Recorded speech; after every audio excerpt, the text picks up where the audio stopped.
All right, so we're gonna start with this video first. This is all we want. We want a man who acts like a man, who's manly, who takes care of things. Leader.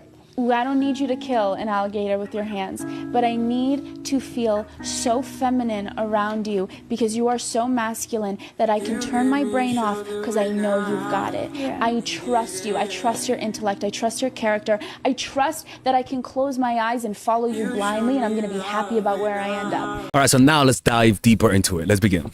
What I'm about to tell you might seem contrary to what I teach, but you have to understand reality works through contradictions, okay?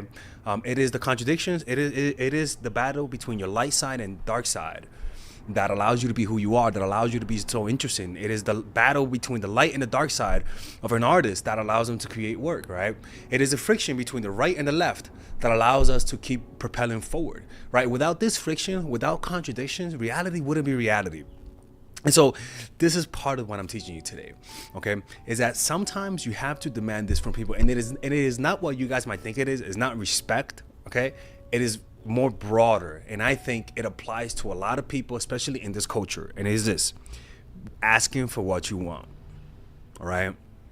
Ladies and gentlemen, too many people today want intimacy. Too many people today want a genuine relationship.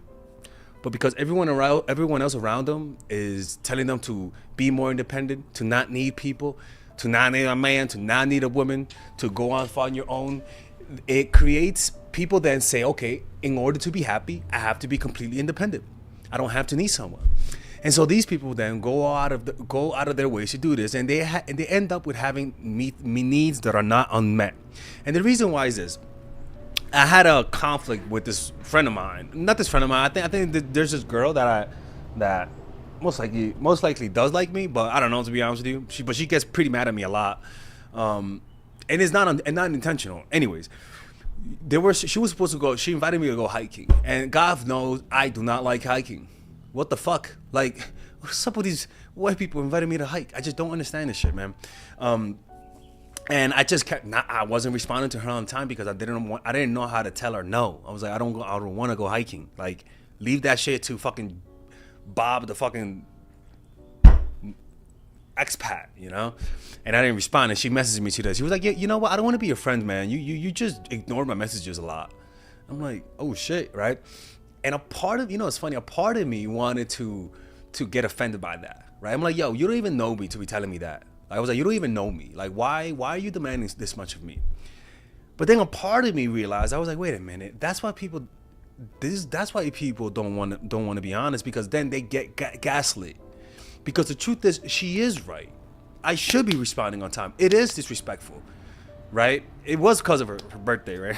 It is disrespectful, right? And I just didn't respond for too long. I took my time to respond, right?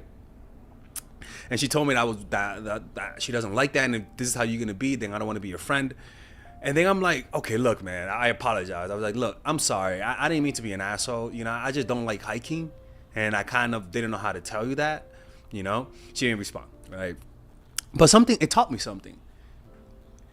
Sometimes from her end, she might think what she's doing is, a lot of people think what she's doing is needy, right? Especially if you really like someone, you might be afraid to do this because you might think you're overstepping the boundaries. What you are doing when you do this is that you're seeing how good this person is with conflict. First of all, are they humble enough? Even though it might be too soon, how humble am I to at least recognize that she has a point and not cut off the friendship? A lot of us are so afraid to ask for what we want because we think we're gonna look needy. And I tell you, don't do that. Let me tell you why. And I'm gonna go about it from an emotional point of view and then a generational point of view. From the book, The Fourth Turning. It's a really good book. It talks about that. People fear being direct about what they want because it could potentially scare off people. Especially if you meet people online. That's where a lot of you guys are meeting people. Especially younger people. Older people are meeting people through normal settings a little bit more. But usually people under 40 nowadays are doing online dating. And because of that, they know that other people have so many more matches that they don't want to scare off their potential matches.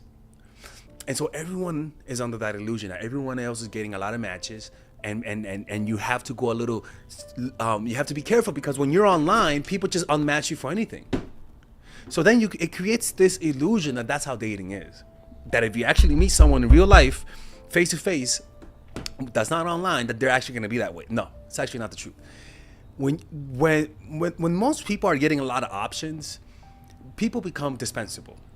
That's just the truth. And because of that, social media then promotes and curates this type of mentality. Idealized versions of relationship where everyone is independent, where you're able to walk away from the relationship and not feel hurt, where you're able to be completely independent and not need someone, and people even take pride in that. It leads people to feel insecure or hesitant about expressing that maybe you want more. That maybe I don't like the fact that you take too long to respond. Maybe I don't like the fact that you're always late on our meetups, even though we're friends. The fact that I don't like the fact that you forgot that we were supposed to meet up, right? Why? Because you are afraid to look vulnerable, right? You're afraid to look needy because people could gaslight you. That's the problem. Is that when you ask what you want, a lot of fucking assholes will gaslight you and say, "Oh, look at you being needy. Oh, look at you," right? And this is where I come in, people. If you have, because it is true. Sometimes we do ask things and they come across as needy, and that's because maybe there's something in your face, in your nonverbal cues, that's communicating the neediness.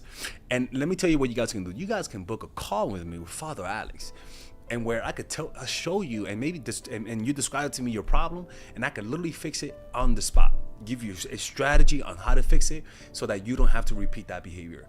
Sometimes there's a lot of videos that I post, and sometimes it could be overwhelming because there's so much information. But if you work with me one-on-one, you'll be able to know exactly what to do on the exact situation, and you don't have to really think too much about it. You just have to make sure to do exactly what I do. All right, so yeah, click in the description down below. There I have 15, 30, 1 hour sessions, and there you guys can book a call with me today, tomorrow. It doesn't matter. I am a very flexible person. Okay, so do that, or else they're gonna dump you. All right, I'm kidding. Seriously, they may dump you. So they're afraid to ask and be vulnerable. And that's a lot of people, man. A lot of people. And then you have people who, what I want you to do is to change your perspective. Do not see demanding respect, demanding a relationship, asking for what you want. Do not see that as needy. Just don't. Because what it does is that it saves you time. And you might say, wow, but I did that and it turned them off. It turned them off because they weren't that person for you. I am telling you, when you tell what you want and they're the right person, they're not gonna get turned off.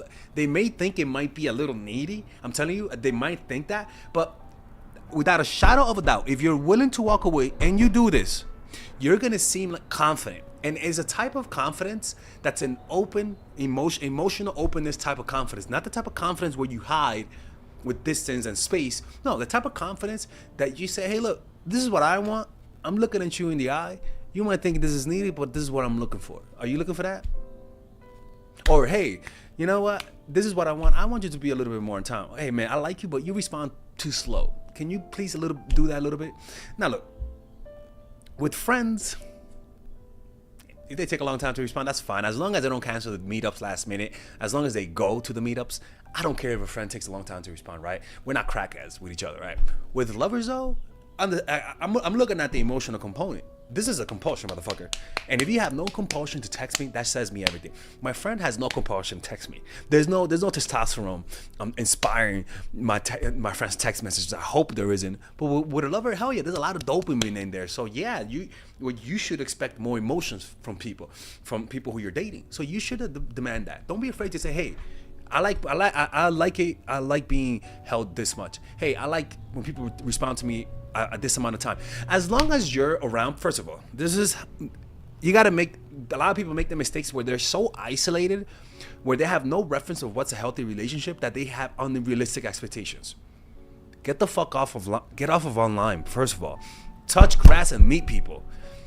When you get around people, you start to, especially people who are not delusional, meaning like don't just be friends with people your age, because you might be a young person and you might have those dumbass young person standards. Or online, this is why when you're online, your standards are so high it's unrealistic. Like, people will literally unmatch you because you're 5'10" and not 5'11". In real life, does that really happen? I've never met a girl and say, yo, you know what, he's cute, but he's 1 inch short. No, only online. So online, the more you stay there, the more unrealistic your expectations, and then you're gonna start projecting that. Then you're gonna sense other people's unrealistic expectations, and because you're so careful, you're gonna stop asking for what you want. You're gonna bend to the zeitgeist of the culture, which nowadays the zeitgeist is fear of commitment. That's the zeitgeist. People have a fear of commitment nowadays. One, they're too awkward. Two, they don't know how to be around people physically because of just the society that we live in. It's so much easier to be alone, right?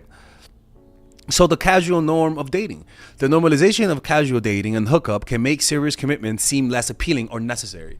And so the expression of it might make you look old school. The expression of it might make you look needy. But it's all how you say it, people. It's all how you say it. As long as you say this, as long as you express your desire with a willingness to walk away, it's gonna come across powerful, like a bomb. It's gonna come down like a thunderbolt. I am telling you, the worst type of setting standards is this type of standard where you're bluffing. Now, if you guys enjoy this type of content, check out my course, Dark Game, or like I like to call it now, the Complete Man. It's a course that I created for guys who have no idea how to get women in their lives. As you guys can see, I have attracted a life that brings women into my life.